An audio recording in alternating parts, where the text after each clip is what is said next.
हाँ, hello everybody, welcome back to the channel again.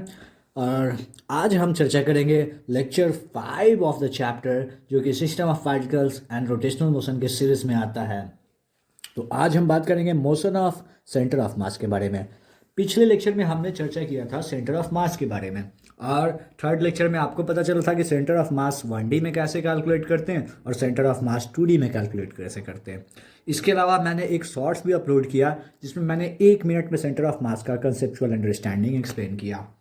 But आज के क्लास में हम अपने सीरीज को आगे बढ़ाते हुए लेक्चर 5 पे आते हैं, और इसमें हमें जानना है कि सेंटर ऑफ मास में मोशन कैसा होता है।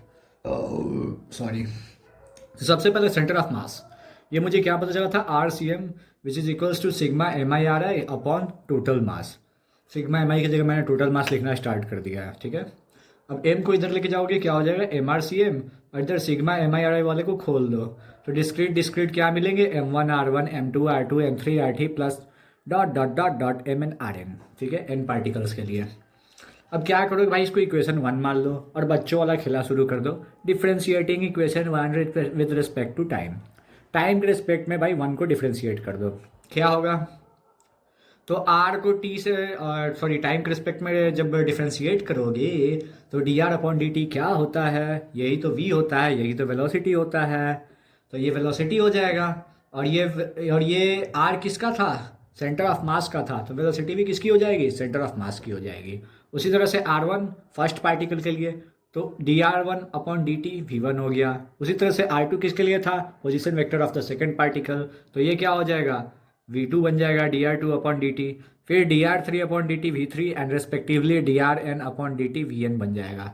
इसको सेकंड इक्वेशन मान लो, और सेकंड इक्वेशन देख के तुमको क्या पता चल रहा है गुरु, कि ये मास है टोटल, यही टोटल मास है बॉडी का, और ये सेंटर ऑफ मास की वेलोसिटी है, और ये इंडिविजुअल पार्टिकल 1 की वेलोसिटी हुई, इंडिविजुअल पार्टिकल 2 की वेलोसिटी हुई, इंडिविजुअल पार्टिकल 3 की वेलोसिटी हुई, multiplied with the mass, sorry, multiplied with the their respective masses. इसको हमने इक्वेशन 2 मान लिया, और इसकी मदद से हम VCM लिख सकते हैं, यानी सेंटर ऑफ मास की वेलोसिटी लिख सकते हैं आसानी से, सिग्मा MIVI अपॉन टोटल मास। यहाँ पर VCM क्या हो गया, velocity of centre of mass, और VI क्या हो गई, ith पार्टिकल की वेलोसिटी हो गई। तो आगे देखते हैं इसमें थोड़ा और। अभी तक ले हमने ये कर रखा है, ठीक है। और हमारा पिछला वाला इक्वेशन यही था, MVCM equals M1V1 plus M2V2 plus M3V3 plus dot dot dot MNVN। तो क्या करना है भाई, इसमें जरा सा एक मस्त सा काम करना है। मान के चलो भाई, ये पूरा भाई तुम्हारा ये एक बॉडी था, एक्सटेंडेड बॉडी, इसमें पार्टिकल थे भाई, बहुत तेरे सारे पार्टिकल, यानी P1 P2 P3 Pn तक ले होंगे, ठीक है।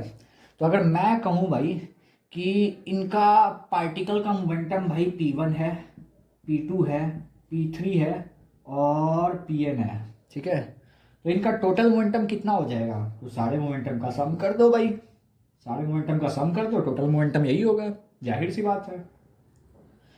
अब जरा यहाँ देखो भाई, सारे मोमेंटम का सम किए ना, तो इंडिविजुअल पार्टिकल का मोमेंटम तुम क्या लिख सकते हो, M1V1 plus M2V2 plus M3V3, यही लिख सकते हो। P1 की वैल्यू क्या हो जाएगी, M1V1, P2 की वैल्यू M2V2, P3 की वैल्यू M3V3, और Pn की वैल्यू MNVN। तोतला हो गया थोड़ा, ठीक है।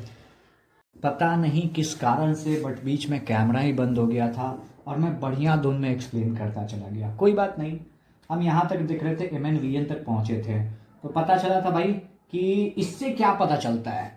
आप इनको क्या करो, कंपेयर करो, ये वाले इक्वेशन को जहाँ पर आपको ये दिख रहा है P की वैल्यू, और इस वाले इक्वेशन को, तो ये दोनों पार्ट बराबर भाई, ये वाला पार्ट और ये वाला पार्ट पूरा पूरा बराबर मिल रहा है ना, यानी ये भी बराबर होगा और ये बराबर, सॉरी, ये और ये आपस में बराबर होंगे, यानी जो आपका मोमेंटम ऑफ द बॉडी होगा वो किसके बराबर होगा, वो होगा product of mass of the body and the velocity of the centre of the mass, centre of mass, ठीक है।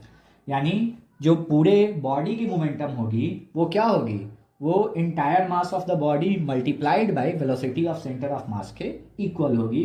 ये आपको यहाँ से रिलेशन मिल रहा है, and it's a very crucial relation, that's why मैंने इसे बॉक्स्ड कर दिया। अब आगे बढ़ते हैं, अच्छे से भाई इसको इक्वेशन 3 मान लो, पता नहीं आगे शुरू वाला 2 था कि क्या था, इसको इक्वेशन 3 मान लो और इसको डिफ्रेंशिएट कर दो with respect to time. Velocity का डिफरेंशिएशन टाइम के रिस्पेक्ट में एक्सेलरेशन हुआ। ये सेंटर ऑफ मास का था इसलिए भी सेंटर ऑफ मास का हो गया। फिर यहाँ पर वेलोसिटी का टाइम के रिस्पेक्ट में डिफरेंशिएशन हुआ तो a1 आया, v1 था इसलिए v2 का a2 आ गया, v3 का a3 आ गया, vn का an आ गया। और ये उनके रिस्पेक्टिव मासेज हो गए m1 m2 m3 dot dot dot mn तक ले। अब यहाँ से क्या पता चल रहा है कि m1 a1 क्या होगा, तो हमको न्यूटन सेकेंड लॉ बताता था कि ये न्यूटन सेकेंड लॉ का एक कंक्लूजन था कि जो फोर्स की वैल्यू होती थी वो मास टाइम्स एक्सेलरेशन होती थी। तो ये इंडिविजुअल पार्टिकल अगर मान के चलो p1 था जिसकी मास m1 थी और उसका जो एक्सेलरेशन है वो a1 है, उसमें जो एक्सेलरेशन प्रोड्यूस हो रहा है वो a1 है, तो इसका प्रोडक्ट क्या होने वाला है f1। उसी तरह से सेकेंड पार्टिकल के लिए f2, थर्ड पार्टिकल के लिए f3 और nth पार्टिकल के लिए fn। और यहाँ पर acceleration of centre of mass है और ये टोटल मास है यानी entire mass of the body है। इसको मल्टीप्लाई करने पे आ गया क्या, फोर्स आ गया, यानी नेट फोर्स पूरे बॉडी पे जितना फोर्स लग रहा है वो आ गया। तो इस फोर्स में क्या होगा भाई, इस फोर्स में तुम्हारे इंटरनल फोर्सेस एक्सटर्नल फोर्सेस सारे होंगे। सोचो सोचो सोचो। तो सोचने पर ये पता चला मुझे कि बात ये थी कि जो न्यूटन्स थर्ड लॉ था उसका कहने था कि जो भी आपके इंटरनल फोर्सेस होते हैं वो क्या होते हैं, पेयर में एग्जिस्ट करते हैं और आपस में कैंसल आउट हो जाते हैं और जीरो हो जाते हैं। तो वो तो गया भाई इंटरनल फोर्सेस, यानी आपको यहाँ पर जो दिख रहा है वो सिर्फ किसकी वजह से है, due to the external force from outside the body on the system. और इससे ये बात भी साबित होता है कि आपका एक पॉइंट यानी एक ऐसा जगह है पूरे बॉडी में जहां पर आप फोर्स लगाओगे तो वो पूरे सिस्टम को साथ में लेके चलेगा। यानी you are exerting force on a single point, you can assume on a single particle, but all the particles are going with this, है ना। सेंटर ऑफ मास पे फोर्स लगा रहे हो तो सारे पार्टिकल चले जा रहे हैं भाई, सब में एक्सेलरेशन प्रोड्यूस हो गया।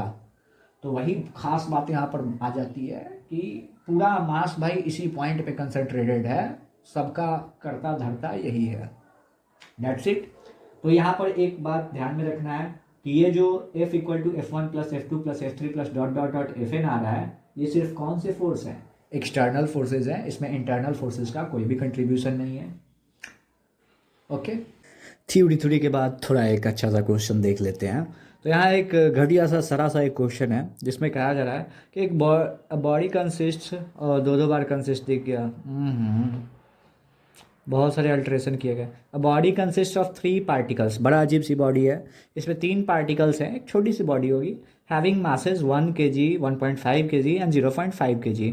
ये 3 मासेज वाली बॉडी है भाई, 3 पार्टिकल्स वाली बॉडी है जिनके इंडिविजुअल मासेज दे रखे हैं, बड़े भारी भारी पार्टिकल्स हैं गुरु। तो अगर if the momentum of the body is 15 newton second, momentum दे रखा है पूरे बॉडी की, ठीक है, and the magnitude of velocities of two masses are 2 metre per second, ठीक है। दो मासेस की वेलोसिटीज क्या है, दो मासेस के वेलोसिटी के मैग्नीट्यूड क्या दे रखा है, 2 मीटर पर सेकेंड। तो आपको बताना है कि थर्ड मास की वेलोसिटी क्या होगी, यानी थर्ड मास के वेलोसिटी का मैग्नीट्यूड क्या होगा। ओके, तो चलो इसका जरा सॉल्यूशन देख लेते हैं। तो सॉल्यूशन कुछ इस प्रकार है, दे रखा है P, क्या दे रखा है P, और ये P क्या है, पूरे बॉडी का है, ठीक है, और ये दे रखा है 15 न्यूटन सेकेंड। फिर m1 की वैल्यू दे रखी है 1 kg, v1 की वैल्यू दे रखी है 2 metre per second which is equal to v2 as well, है ना। फिर m2 की वैल्यू दे रखी है 1.5 kg और m3 की वैल्यू क्या दे रखी है 0.5 kg, और आपका निकालना क्या है v3। हम लोग को पता है कि अभी कुछ देर पहले मुझे एक चीज़ मिला था, उसमें पता चला था कि जो आपका P की वैल्यू होती है वो किसके बराबर हो जाती है, m1 v1 plus m2 v2, ये सब मैग्नीट्यूड था गुरु, ठीक है, प्लस m3 v3। इस केस में P की वैल्यू दे रखी है 15 न्यूटन सेकेंड, ये भी मैग्नीट्यूड ही है गुरु, है ना। m1 कितना है 1 kg, ठीक है, और वेलोसिटी कितनी दे रखी है, मैग्नीट्यूड बार बार मैग्नीट्यूड नहीं बोलूँगा, ठीक है। m2 क्या दे रखा है 1.5, और ये कितना दे रखा है गुरु 2 ही है, और m3 में पता है 0.5 दे रखा है, v3 निकालना है। तो V3 निकल नहीं जाएगा। ये कितना हो गया 3, ये कितना हो गया 2, 5, 15 में से 5 गया कितना होगा 10, 10 बस। तो V3 की वैल्यू कितनी आ जाएगी 10/0.5, यानी 10 में आधा से डिवाइड होगा कितना होगा 20 हो जाएगा। तो ये कितना आ जाएगा 20 मीटर पर सेकेंड। तो तीसरे पार्टिकल के वेलोसिटी का मैग्नीट्यूड कितना आ गया 20 metre per second. And that's your end of the answer, sorry end of the solution. That's it for the day. Next video में हम किस चीज़ पे चर्चा करेंगे, नेक्स्ट वीडियो बड़ा ही इंपॉर्टेंट होने वाला है, तो उसको जरा आँखियाँ फाड़ कर देखना है। तो उसमें हम लोग चर्चा करेंगे comparison between linear motion and rotational motion, and it's very crucial. Till then peace of.